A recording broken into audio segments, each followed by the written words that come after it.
You're listening to the StatsBomb Football Podcast. One half a step too late or too early, and you don't quite make it. 1/2 second too slow, too fast, you don't quite catch it. The inches we need are everywhere around us. Welcome back to the StatsBomb Football Podcast. I am your host, Seth Partnow. I am joined today, as usual, by Director of Football Analysis, Matthew Edwards. Matt, how are you doing? Great. How are you doing? Doing okay. Recovering from my vacation. It turns out that my travel shenanigans are not limited to the StatsBomb's trips. They encompass all of my travel at this point, but that's a sad story for another time. We're joined by a first-time, long-time, or part-time, since we haven't been going that long, but a definite friend of the program, ESPN's Bill Connelly. Bill, how you doing today? Pretty good. How are you guys? I'm doing okay. So we've been kind of working in a unofficial and completely unsponsored running feature in the show, and it's Matt's Baja Blast of the Week. And I actually have a little something to go along with it. We were in Palm Springs for spring break, and there's this novelty sock store, and this is not a visual podcast, but Baja Blast socks. Yeah. So in honor of the Baja Blast socks, which will be coming your way, Matt, what is your Baja Blast of the week? I thought about bringing up just the 2 books that you guys have written, but only if Ted was going to be here because he hates when we plug Seth's book. Just both here, but they're backed up in the other room.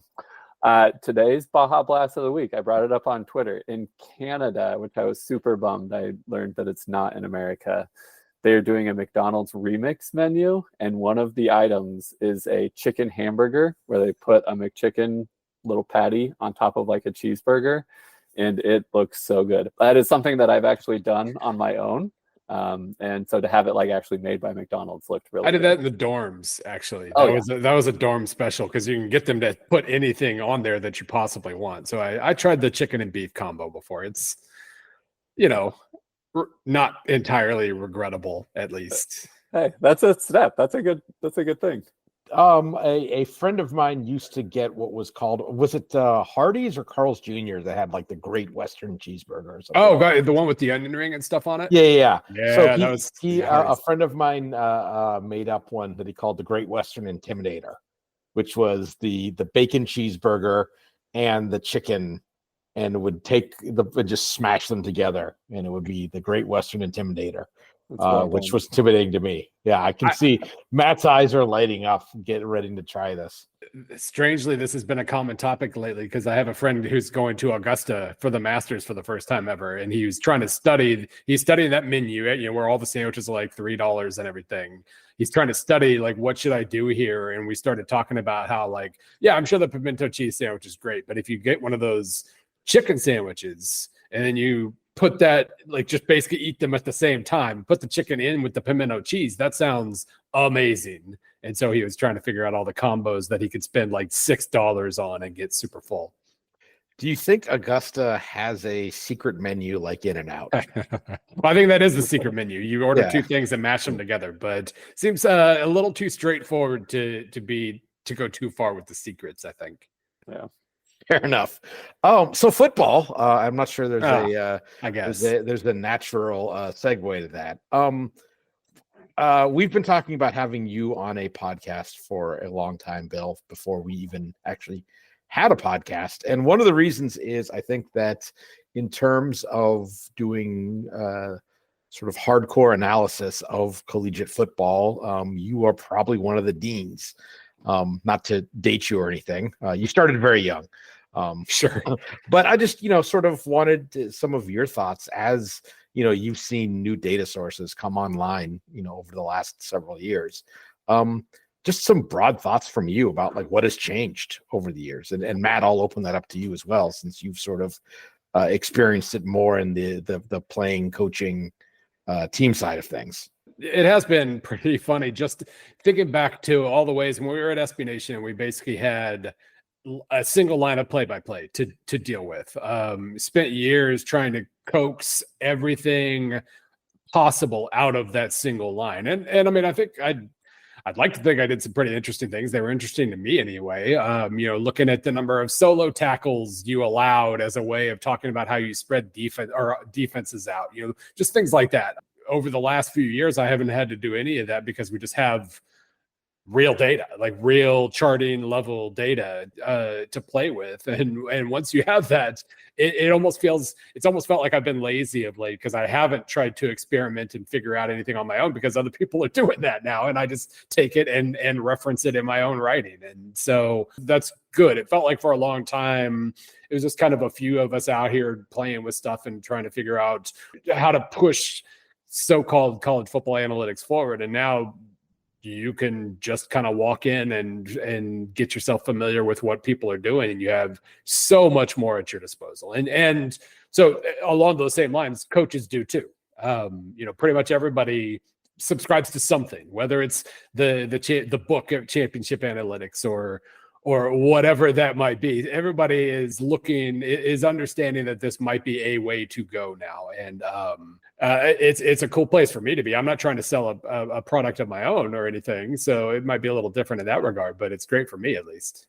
Yeah, I think the thing that I've noticed is the availability of data, Bill, like you're talking about. I remember, so I got hired at UVA as the director of football analytics in 2017, and I just started doing a little bit of research on my own, like what is out there, what can I utilize. I had been a coach before and not necessarily in the data world as much. And so actually your book was the first one that I had come across and read and really liked, and was able to connect with you back then. And you were really gracious with your time, and I appreciated that. But to see where we were then to, like you're saying, PFF, I think, has every NFL client and a bunch of college clients, and teams are starting to see the value of tracking data and what people like us can do.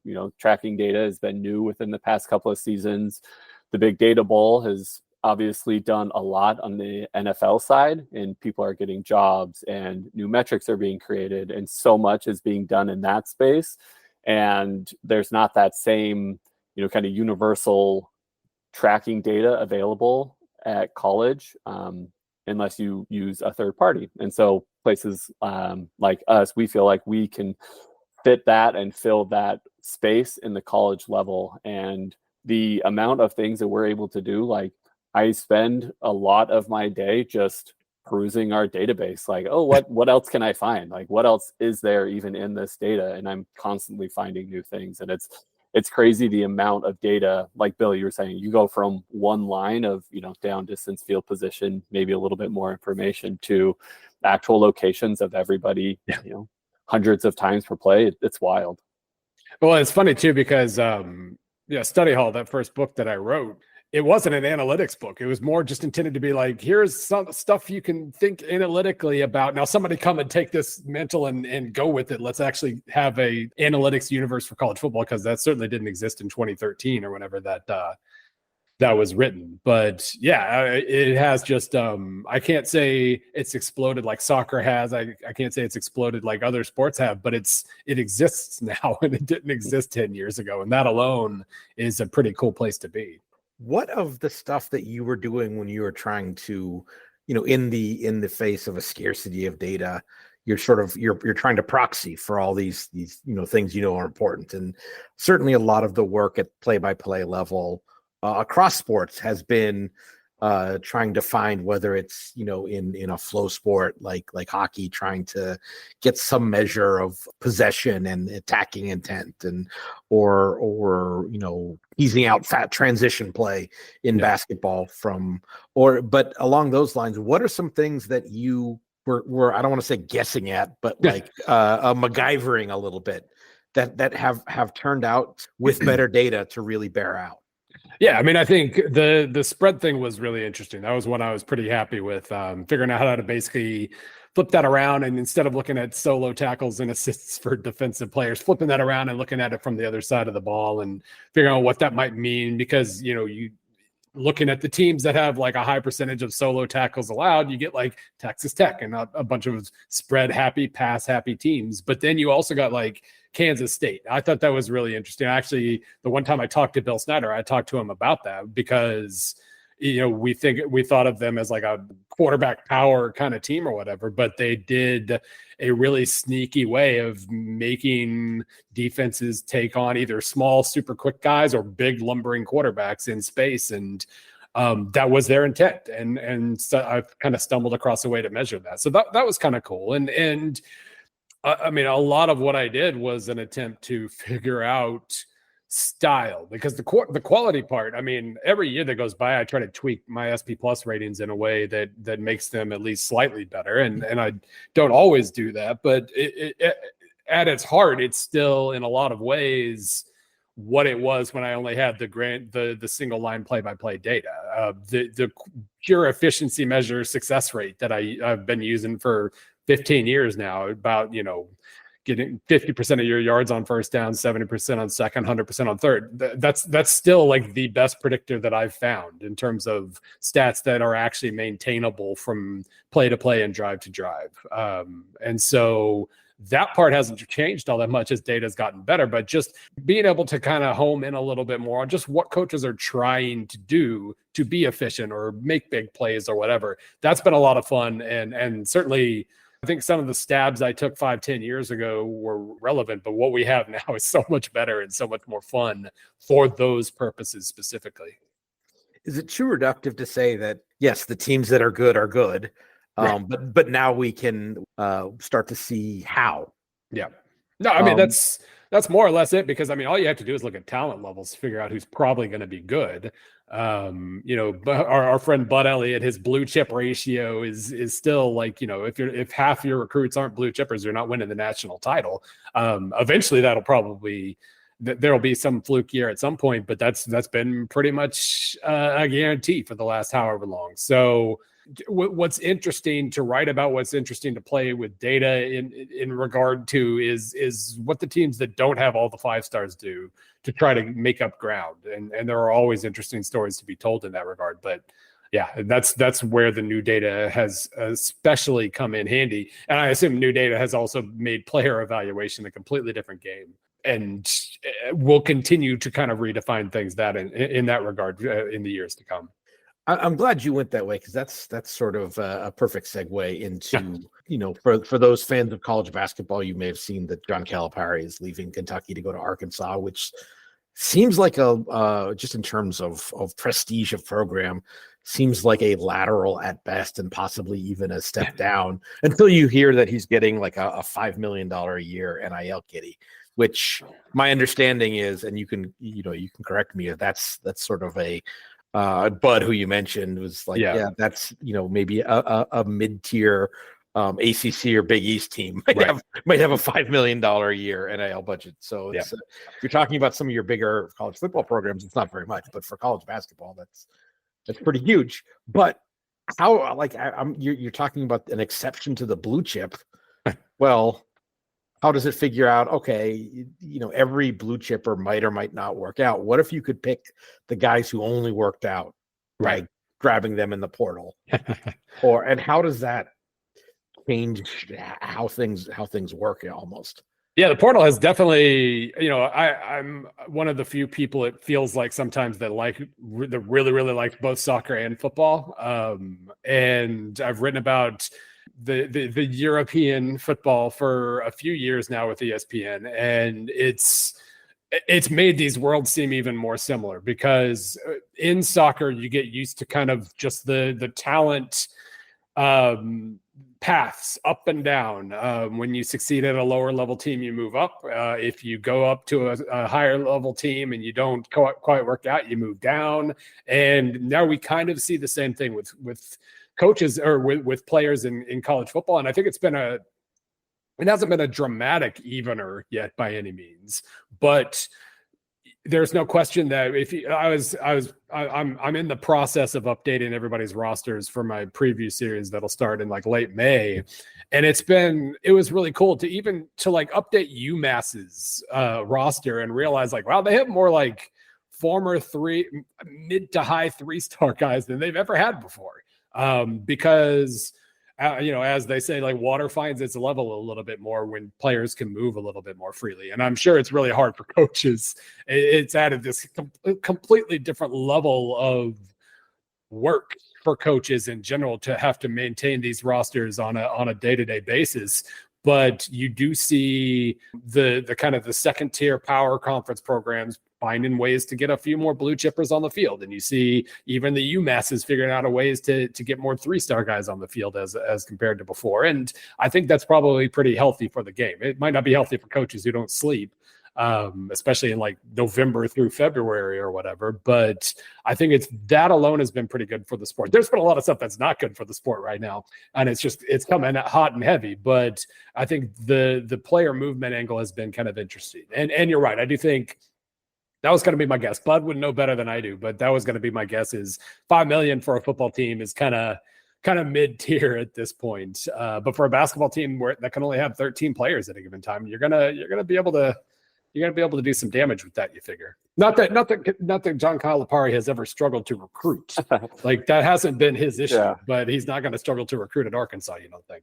It does seem interesting that's his, I need to go somewhere with NIL money. Yeah. When he's just consistently recruited every single starting guard in the NBA, it feels like. Yeah, no, that was the new kind of move that we see a lot more lately, the kind of the out ahead of the posse kind of deal. Like if you find a better deal, even if it's a move down, theoretically, just go ahead and do it before you get fired and it'll work out great. Before you get fired and or sanctioned. Right. Either one. Yeah. Yeah. When you were bringing up how are teams utilizing their NIL, it made me think about really the change that's happening. And Bill said, I agree with what he was saying. Not all of it has been good, where we're kind of moving college football to more of an NFL style, where you have general managers and you have completely different rosters and everything. Yeah. And I think that you see the NFL has put premium on different positions, right? Where how much they're willing to pay these positions. And college football it's a different game, and the value of positions is different than it is at the NFL level. But for those teams that are not in the higher end of spending, they are going to want to be able to use data to help make decisions on who should we be paying. Ole Miss, they obviously have tons of money and they're spending money wherever. But if they had to make a decision on Quinshon Judkins, do they want to spend money on him? Is there a better way for them to spend money? Ohio State, they already had Travion Henderson. Do they really need another running back, or is it just, hey, we have money and we want to spend it to get the best roster ever, Dallas Cowboys approach? Like what is going to be the optimal roster building going forward? And I think data can play a huge part in that. It has introduced these last couple of years. It has introduced the concept of going all in, which hasn't really been a thing in college football. Like we need to, like Ole Miss, like they have a window of opportunity where they have an easy schedule and an SEC kind of in transition and a particularly talented roster. They're going all in and spending more than they probably could every year. Because now's their chance, and Ohio State's a little desperate, so they're kind of going all in right now. And they didn't need a very expensive backup running back, although Henderson seems to always get hurt. But that's really interesting to me. Is we're in a complete like Wild West market right now, and nobody really knows the values of anything. But we're going to learn the values pretty soon, and it's going to be interesting to see what teams do with that. Are there teams that you think, or programs or coaches, as they sort of move around, that you think have been particularly adept at whether it's, NIL enhanced or just savvy playing of the portal, regardless of how we get it done? It started alarming me last year just how much I found myself thinking, I kind of like what Texas did there, because that's.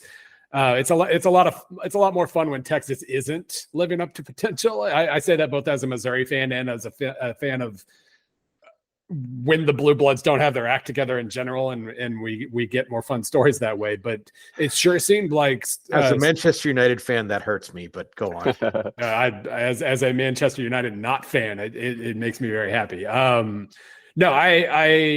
It sure seemed like Sark had his act together, or was getting Texas's act together, I should say. And in 2022, I mean, we got yelled at all year. MySP Plus, ESPN's FPI, basically all the metrics love Texas, but they lost 4 or 5 games by a touchdown or less. And, so we got yelled at on Twitter. You're falling for it again. They're still not any good. No, I think they're really good and they're going to be awesome soon. And you see what he's doing, combining blue chip recruiting with the ability to plug holes with the portal. It's not hard to like them going out and getting, Silas Bolden from Oregon State. I think he's really good, and he's a different kind of. They lost a ton of receivers, so they went in and got 4 receivers in the portal. But Bolden in particular, getting Makuba from Clemson in the secondary, Trey Moore from UTSA is a really, really good rush end. He just seems to be pretty good at saying, okay, we're going to keep our blue chip train running in terms of freshmen, but when we need to plug a hole, we're going to go plug it with the best option on the table and with Texas money.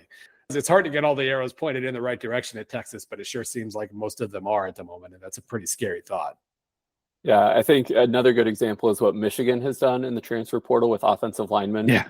They took Oluwatimi from my old team at the University of Virginia. He was a Remington Award winner. They've been able to kind of replenish that line and have been the Joe Moore winner, I think 2 years. Washington won it last year, but for that offense, what they're trying to do, offensive line is a huge part of that. And so being able to go out in the transfer portal, identify those guys and bring them in and have them play and dominate, I think is another great example. But really, you look at Texas. When you're looking at key positions, it's quarterback. They brought in Quinn Ewers. Obviously, they have Arch Manning as well. But then they're able to get, A.D. Mitchell from Georgia. You mentioned Silas Bolden for the receivers. I think they brought in 2 or 3 guys each year almost for that kind of receiver position. Yep. And so identifying those key positions, but, for whatever offense you're running, it's going to be quarterback, receivers, and then edge rushers as well on the defensive side. That UTSA kid, he is top of our metrics and a lot of our physical metrics, like get off distance, top speed and acceleration off the line. He was somebody that, as I was writing the article, his name just kept popping up, and I hadn't watched a ton of him this year. So I looked it up and was like, and he transferred to Texas. I guess that makes sense. He did really well and he got targeted there. So those key positions, I think, are still going to be a huge deal when you're building your program and where you're going to look to spend that money. And some of the big programs have done a really good job identifying those things. I mean, it's really fun watching how coaches are trying to craft rosters right now. I did Memphis's roster the other day, and I loved just looking at, he got a bunch. He's still leaning. When you're at Memphis, you really need to get something out of those Mississippi JUCOs, and he did. He loaded up on 4 JUCO linemen, but then he brought in transfers here, and he's still signing mid to high 3-star recruits here. And I like how it's all come together. But when you're Texas, you're just going to sign 4- and 5-star guys and get the best guy at the position when you need a position hole to fill. And in that sense, it becomes like evaluating guys for the NFL draft. You're just looking for the best available one. Which one is it? So it is kind of different needs in that regard. But I do think you mentioned the physical stats. That's going to be really, really interesting to see how teams can use that, because the thing about college football, if I'm making a change to SP Plus, it's usually in the opponent adjustments area, because opponent adjustments are impossible. You're just trying to do them less badly whenever you try to make an improvement. And it's the same way if you're evaluating a UTSA player to figure out if he can move up to high level, playoff level roster, or whether you're looking at FCS guys, especially because a lot of FCS guys who produce great stats will translate wonderfully at the next level, and some of them are just not going to be big or fast enough to translate. So yeah, that physical, having that extra layer of data on a guy is going to be really interesting, especially if it's kind of uniform data collection in that regard. You're not just relying on 40-time arrivals or whatever. Yeah, I think Jared Verse is another good example, right? At Albany, he had just jumped off the tape, and I think the story is Florida State coaches were watching when Albany played Syracuse, and he had just jumped off the tape, and they're like, "This is the best player on the field," for either team. And then in our metrics, as I was doing a paper on the edge defenders, he was one of those guys that, again, just tested so well for his on-field metrics, and obviously tested really well in the combine as well. But when you're saying for these transfer portal guys, you don't necessarily have those numbers off-field testing. You're going to have to do it based on how they perform on the field and what they're putting on tape. Yeah. I think that was the last of the main topics I want to hit is sort of evaluating the proper level for a player. But there's also, this is something that I think is, and we see this, in, but at the top tier of a sport, kind of what works. And there are fewer ways to to skin that cat. But at the sort of the collegiate level, where they're talking basketball or football, or if we're talking sort of, lower tier competitions in soccer, something like that, there are a lot of different ways to go. So I'm identifying a player who, like you said, UTSA to Texas seems like a pretty big jump. Mm-hmm. But even within, you're talking about like G5 to Power 5, but even within, say, the Big Ten, someone who's going to be productive at Iowa versus able to play at Michigan, is it just a question of getting the right data to look at, or how do you even, prior to now, how would you go about, I think that's a reach, or I think that's a good get? Yeah, I mean, Iowa's a pretty interesting example because they do things really differently. If you're looking, not that many Iowa defenders transfer, they seem pretty happy to play on that defense. But if you were, a really successful Iowa linebacker or cornerback who enters the portal, and if you're a Michigan or Ohio State looking at that guy, I mean, granted, within the same conference, you're going to have a pretty good idea because they're going to have played a lot of the same guys that you played against, and maybe you played against them head to head. But just in terms of that mid-tier to top-tier level within P5, the style of play and the coaching, especially at an Iowa that plays zone almost all the time on defense. If you're just looking at that first level of stats, like, wow, he had 4 picks and 9 breakups and he's fast and blah, blah, blah. Like if you play man coverage, you won't know everything you need to know about the guy because you're just not going to have film on that specific thing. So there is still that level of adjustment that has to be made, which I'm sure is the same as soccer too. Like a lower tier guy is playing one style at Brighton and a completely different style at some just old school direct team trying to avoid relegation. Like you're still going to have to be able to translate those stats for, what level of team and all that other stuff. That said, I mean, if you were good at Iowa, you're probably going to be good at Michigan. And I want to, by the way, I've been talking about Iowa for like 3 minutes now and haven't made a single joke about the Iowa offense. I'm very proud of that. I'm ignoring that entirely. The low-hanging fruit, I'm trying to avoid that for now. But anyway, I do think if you succeeded at one level at P5, you're probably a safer bet to succeed, even if there is a style change. It's kind of like what, long ago when I was looking at coach hire types. Like, is there a specific type of coach who's more likely to succeed at the P5 level, especially? Yeah, it's the guys who have succeeded at the P5 level before, shockingly enough. Somehow that translates better than, NAIA or something. So it's the same kind of deal here, I guess. That's what's his name? The head coach at Alabama now. It's some erasure. Oh, DeBoer. Yeah, that is true. Oh, and I'm trying to finish a piece right now on kind of the coaches who will define the next decade. It's really unfair that Kirby Smart's still only 48 and doesn't seem to have any pro interest whatsoever. Because, I mean, really the list could just be him.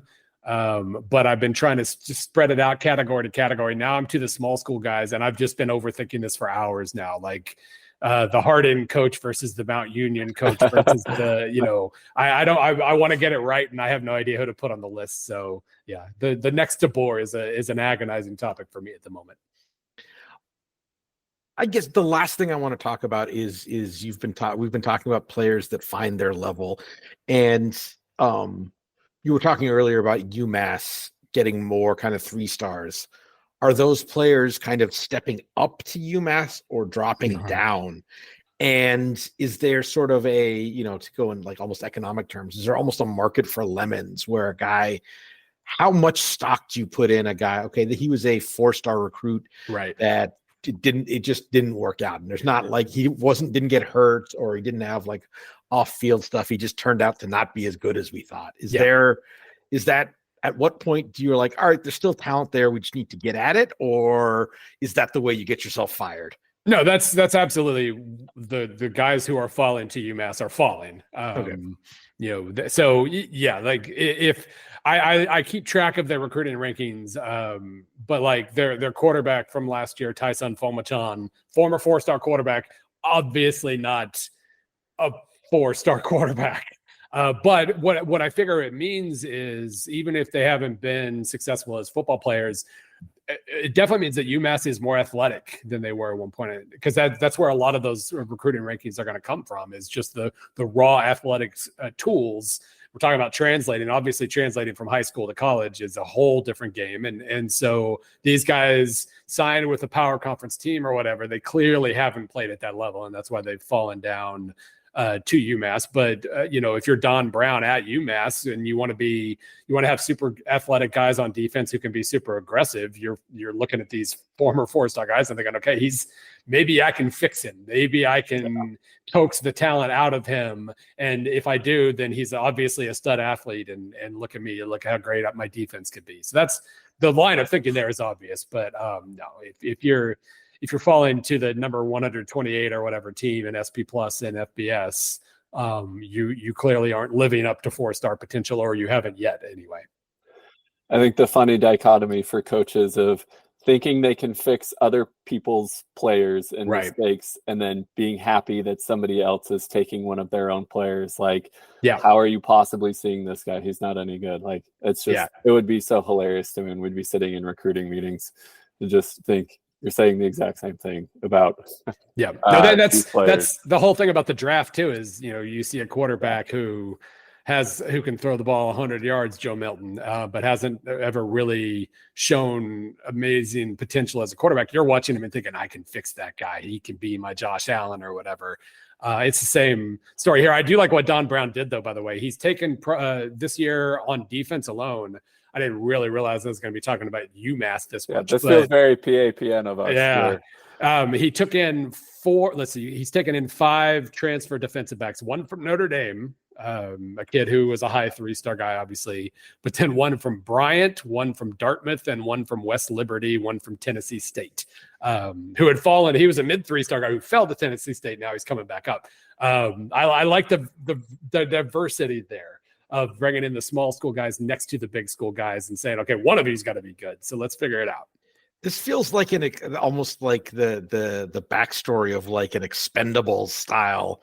Like this is this Fox Force 5 or something like that. Piecing together these rosters takes like 3 times longer than it used to. I mean, it'll take me an hour or something on some teams to just figure out like who's coming in and all these other things. But it is really interesting just to see how many different approaches coaches are taking at the moment, because nobody completely knows what's right, and nobody, even if you know what's right, you might not be able to do it. So you got to figure out your own path. And that's always been kind of the story with college football. And this is just a completely different level of that kind of diversity of thought that didn't exist before.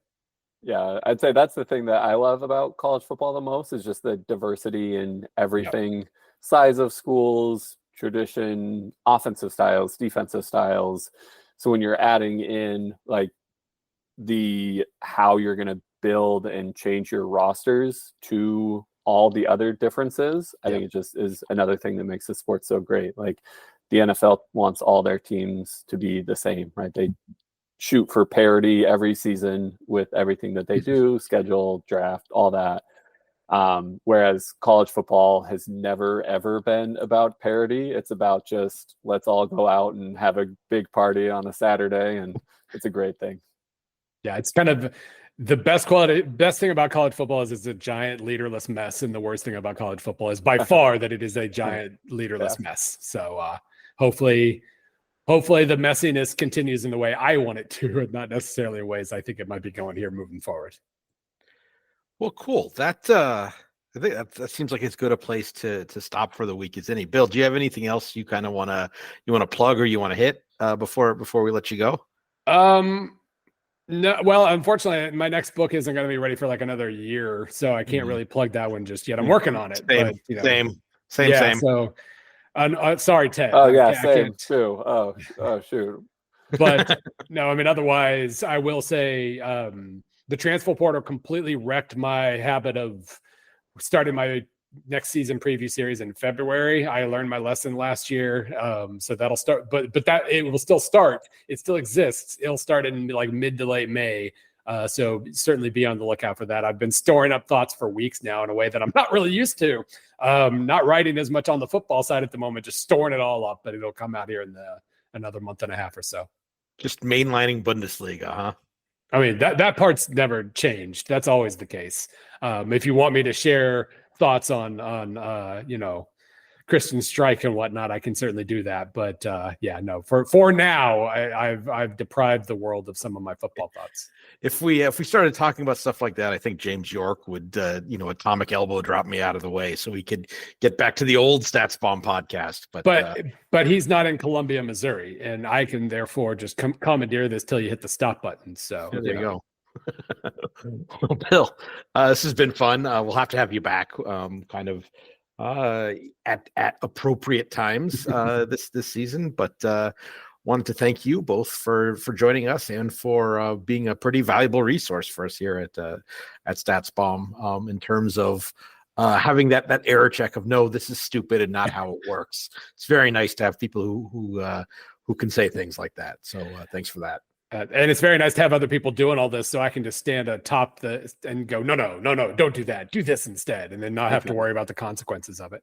You will go far if you command your peons that way. That's right. Well, on that note, we're gonna wrap for this week. As always, I am Seth Partnow with Matt Edwards, and thanks again to our special guest Bill Connelly. We will have one more episode this week, making up for last week's spring break absence. Still no Ted, who's on spring break himself. So we're actually let me tease that we will be having a coworker of Matt and mine who has never ever appeared on a podcast ever. Will be making his debut on our second show of the week later this week. So keep an eye on that. Thanks for listening, everyone. Take care.